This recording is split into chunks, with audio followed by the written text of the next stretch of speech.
with any revolution, change in a society or ideology in history, hundreds and thousands of people die.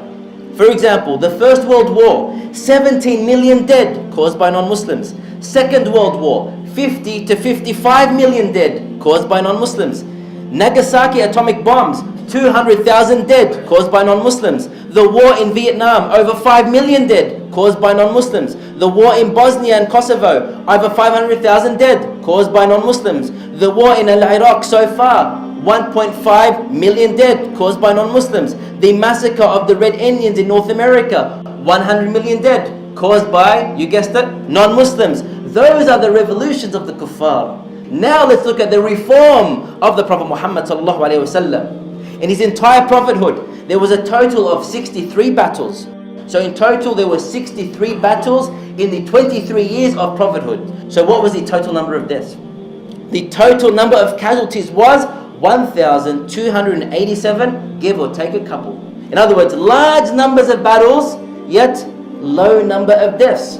Because the Prophet ﷺ avoided turning towns, cities and places into ruin and rubble. He avoided all that. He avoided the deaths of civilians en masse. Whereas the kuffar, no, they don't care who gets killed or what is destroyed as long as their agendas are fulfilled. This is our Prophet Muhammad ﷺ. Despite being in war, he was a man of honor, of dignity and principle. He was a man, as the Sahaba said, who never breached a treaty with a non-Muslim. He was a man who never betrayed those who betrayed him. He was a man who was sincere with all those who were dishonest with him. And he was a man who was always truthful with those who would lie to him. Aisha said, radiallahu anha, about him, sallallahu alayhi wa sallam, كَانَ خُلُقُهُ الْقُرْآنِ. His manners were like that of the Qur'an, sallallahu alayhi wa sallam. Never, I repeat, never depict the clothes and the sword of our beloved Prophet Muhammad sallallahu alayhi wa sallam as one drenched and dripping with blood. Never happened. You'll never find any hadith, any narration to that effect. Those who have lied and accused Rasulullah of such must have gotten their facts wrong and mixed up with America. Because it's their nations in reality whose flags are dripping with the blood of innocent civilians. The Prophet ﷺ didn't start a war over here with 500,000 casualties. And before finishing that war, he moves on to the second war, which caused 500,000 to 1,000,000 casualties. And before finishing that second war, he starts a third war with another 100,000 casualties on top. No.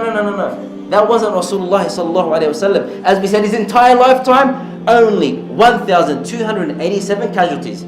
Even when he conquers Mecca, it's a victory like none other, a bloodless, warless victory. Yet, after all this, they still accuse us of being terrorists. They still accuse Islam of being a religion of terrorism. They are the ones terrorizing us, for they have sent their armies into our lands. It's not the other way around. We haven't sent our armies into their lands. And some might say, no, you can't compare the numbers because the armies back then were much less than today. You have to compare ratios. Firstly, that's not true, because we know in the Battle of Mu'tah, the Muslims were facing 200,000 disbelievers. 100,000 from the Arab and 100,000 from the Romans. But let's just say we agree with them for a moment. Let's just say, okay, let's compare the ratio of those in the army to the number of casualties. You will find the ratio of deaths in the time of the Prophet Muhammad ﷺ is 1 to 2% at most.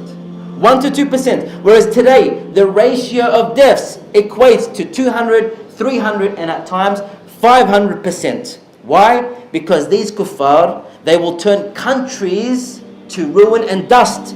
Saying it's self-defense, they will destroy towns and cities in pursuit of their own political and ideological goals. Whereas the Prophet Muhammad ﷺ would avoid all of that.